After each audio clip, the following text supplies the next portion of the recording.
What's up, guys? Aloha and welcome to another segment of Take 5 with Paikai. Today, we'll be tackling the T of my action plan, transparency. Again, I've created an acronym for the word action that goes as follows: accountability, collaboration, transparency, innovation, opportunity, now. Transparency is defined as free from pretense or deceit, easily detected or seen through, readily understood, characterized by visibility or accessibility of information, especially concerning business practices. Transparency is not a really popular word, especially if you have something to hide. I haven't really heard too many calls for transparency as of yet, but being that this is an election year, I expect to hear it more in the local news, especially in a few of the highly contested races. I was fortunate to witness a few of the trustees talk openly about some of their struggles as a sitting trustee when I addressed the BOT a few weeks ago. It was a humbling experience, to say the least, knowing that they felt comfortable enough to share some of their vulnerabilities with me and a few of the other beneficiaries that were present. For my non-Hawaiian family and friends, as a native Hawaiian, it is difficult to believe a lot of what goes on in Hawaii politics, as many politicians say the right things to get into office and then forget about the promises they made to their constituents. This is why a lot of people don't vote. In fact, we have one of the lowest voter turnouts in the nation. Couple that with the fact that Hawaiian voters or votes don't really account for much in the OHA races, and it's easy to see why Hawaiians continue to be disgruntled and angry with the current system that is in place. What does this have to do with transparency, Trustee Paikai? I believe that transparency is a vital component of a trustworthy person. Transparency shows the people, or in this case, the beneficiaries, that you have nothing to hide, that you are an open book, and provides your constituents with the feeling or the notion that they can trust you. It's easier said than done when working with the Hawaiian community, as the hurt and resentment they feel extends all the way back to 1893. Think about the trauma that our community has incurred over the last century and a quarter. And it's easy to see why our people might not be so ready and willing to accept you with open arms. In a sense, you have to prove that you belong. I face this same exact task, along with the fact that I have little name recognition. Nevertheless, I trudge along knowing full and well that my purpose is to service my Hawaiian community, no matter the outcome. With that being said, let me share a little more about myself. Again, my name is Landon Paikai, and I am a candidate for the Office of Hawaiian Affairs, Trustee at Large. My full name is Landon Daniel Kiali'i Ho'oulu I Kapoli o Kohala, Kamalani Paikai. I am the eldest of 5 children born to Lee J. Manuvai Paikai and Laura Maluali'i Kamalani Paikai. I am 34 years old, born September 29, 1983. I am married to Sarah Akiko Paikai, formerly Kawanishi. Together, we will celebrate 12 years of marriage this coming November. We have 4 beautiful children: Kalino, age 10, Ka'elele, age 9, Kaha'i, age 8, and Ha'ale, age 7. I am a youth counselor with Halekipa and work in an emergency shelter with male foster children. I also work as a part-time teacher out of Kaimiki High School, teaching graphic design and apparel decoration, using the mediums of heat press, silk screen, direct-to-garment printing, and embroidery. I am also a business owner, and my company, Prominent Design and Productions, provides graphic design services, as well as architectural drafting and permitting services. My wife is an entrepreneur, business coach, social media marketer, and best-selling author. I'm running for office to make a difference.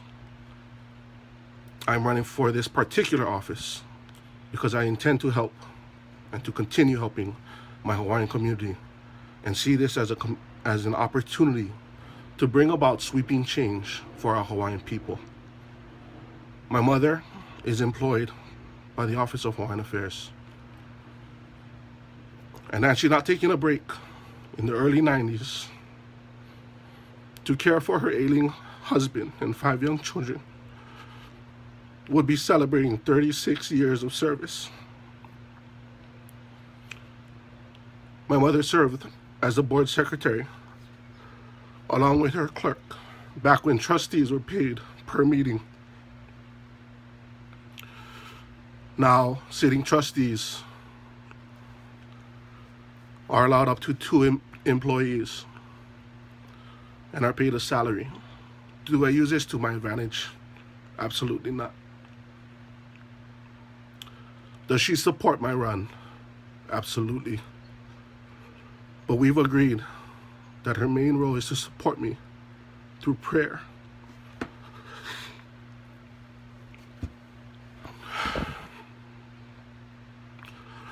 She also helped me come up with the end for my action plan as I was struggling with finding an appropriate word to round it out. My family and I, we've experienced a lot of the hardships that our Hawaiian families are burdened with, including domestic violence, drug abuse, health disorders, death and homelessness, just to name a few. These hardships made us the people that we are today, and gives me a better understanding and a stronger insight into ways that I can better support our Hawaiian community.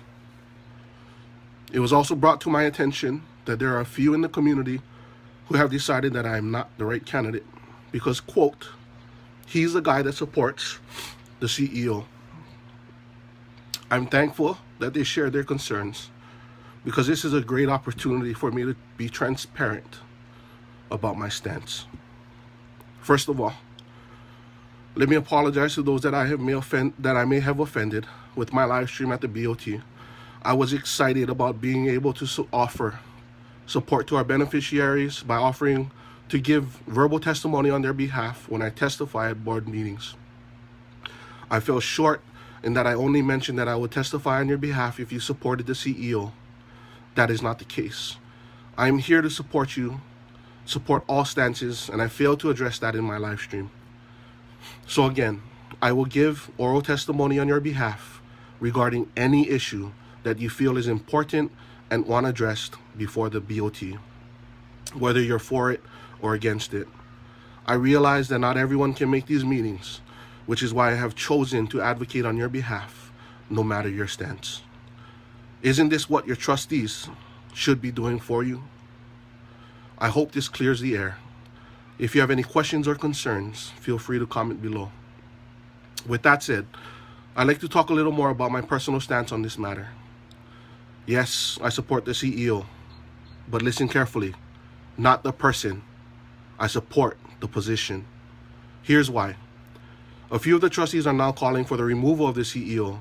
The majority of the current trustees are complicit in these same acts that they're wanting to hang the CEO on because they voted for it. Don't believe me? Go check their voting records. On top of that, a few trustees revealed that they only recently found out that the Kulia initiatives were changed from what used to be known as board initiatives, which tells me that they were not paying attention to the change and voted on these things without doing their homework. During that exchange, they mentioned that it's not an excuse. But if you're bringing it up, then aren't you using it as an excuse? Secondly, although the CEO's contract is not public information, it does appear that there are no measurements or key performance indicators laid out in the contract, because had there been any type of measurement of performance in the contract, they would have been able to get rid of the CEO last year based solely on performance. Here's why this is important. For any other person who works in an organization where contracts are involved, besides listing just the normal job description, you also list key performance indicators or measurements in which you can evaluate the person based on performance. This is normally what will trigger a raise or bonus And if the person underperforms, is what the management could use to oust this person. What I foresee happening is this cycle will repeat itself, especially if the trustees are not clear on what they want to see out of their sole employee. And if they don't lay out an action plan or give any type of measurable assets or performance-based objectives that they can evaluate. That in itself will eliminate the scenario in which we're currently embroiled in. I have solutions that I will eventually present, but want to know your thoughts. Do you have a solution besides stating that they should be in jail or that they should resign? I'd love to hear it. This is just a sample of what transparency looks like in my book. I have nothing to hide and will always be transparent. I am willing to talk about my strengths, to highlight my weaknesses, to shine light on the changes I want to make in office, to have open discussions on what our beneficiaries really want and need. And overall, I'm willing to put myself out there, warts and all, in hopes that this message will resonate with you. Accountability is the first step. Collaboration is the process that will unite all parties towards one common goal. Transparency is a pivotal component of a trustworthy person. My name is Paikai, and I am not a politician.